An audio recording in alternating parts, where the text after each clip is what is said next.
So Gary Lineker has waded into the Israel-Palestine debate once again. There was a clip of him doing the rounds. He was on Mehdi Hassan's show, quite inexplicably. And this is his sort of, I think probably one of the first acknowledgements he's made of the 7th of October attacks. I can't think of anything that I've seen worse in my lifetime. The constant images of children losing their lives day in, day out. Now, obviously, we all know what, October 7th happened and, the Hamas thing. The Hamas thing. Yeah, no big deal.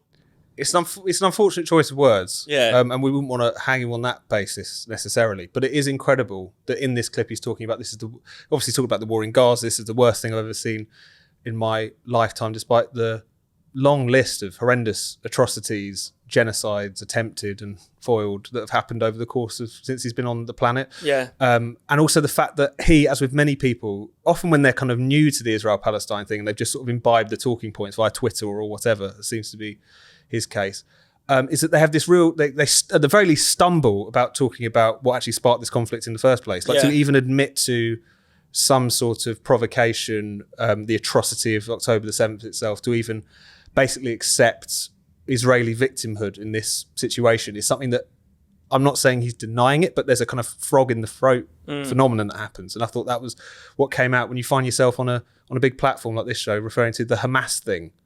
Yeah. When you're talking about horrendous sort of protest genocidal atrocity. It's incredible the kind of brainworm that exists on this issue for people like Lineker. Yeah.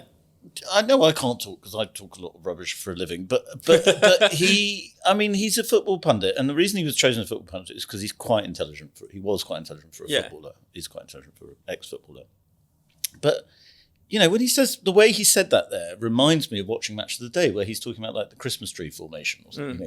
It's like he's sort of shrugging as he says it, like because he knows it's just pundit talk. Yeah. As someone who's been blocked by Gary Lineker, I know what he's like on social media. He is feeding. He's very self-absorbed, and he's feeding all this sort of praise that he gets. He has a lot of fans still on social media. A lot of people are very loyal to him. If you criticise Gary Lineker, you get a lot of people coming after you.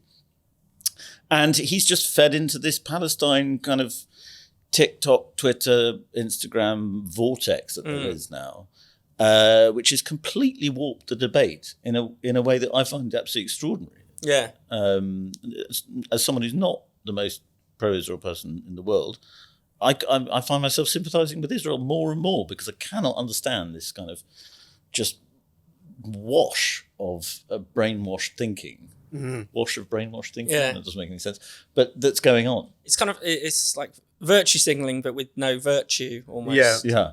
It's very the current thing to use that sort of Twitter term. But that's one thing I've been quite struck by in terms of the responses to October the 7th, is in terms of the really anti-Israel invective. You expect that from the Islamists and the far left. You expect them to kind of spout insane conspiracy theories and anti-Semitic bile. I've almost been more disquieted by the fact that the sort of liberal left centrists, those sort of low information, high status virtue signalers, a Gary Lineker, a James O'Brien, how they've very naturally imbibed all of the sort of anti-Israel talking points. How even though probably neither of them could have found Gaza on a map last year, they're suddenly really up to their necks in this issue.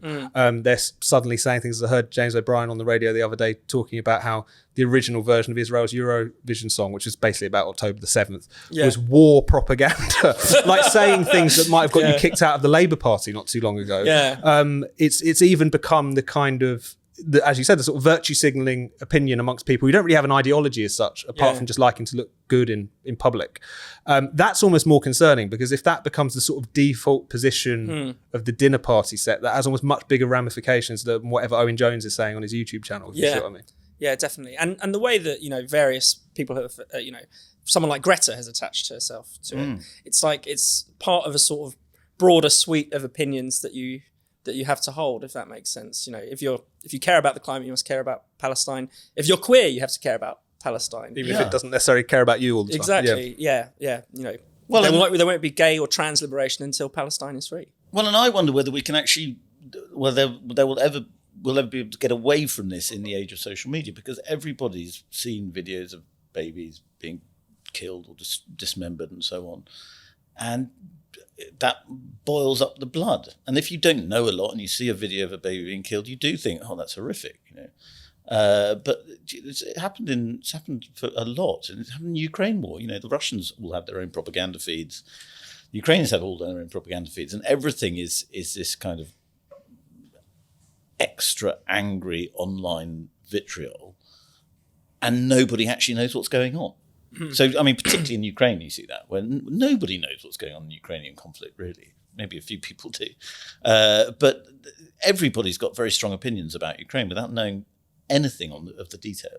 Yeah, and although that conflict seems to have sort of fallen out of the current thing. It's been replaced. Yeah. Gary Lineker is probably not going to get a standing ovation in M&S for tweeting about Ukraine. I forgot about that. That was very funny.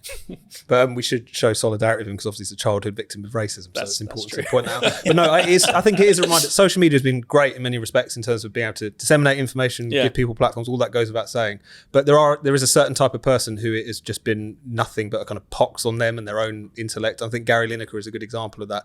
Even in that interview, I watched the whole thing out of morbid curiosity. He even talks about the fact that he took refugees into his own home because of the fact that when he would tweet about refugees and how the government's, not providing for them and so on, people would say, why don't you have one in your house then? So he went and did that.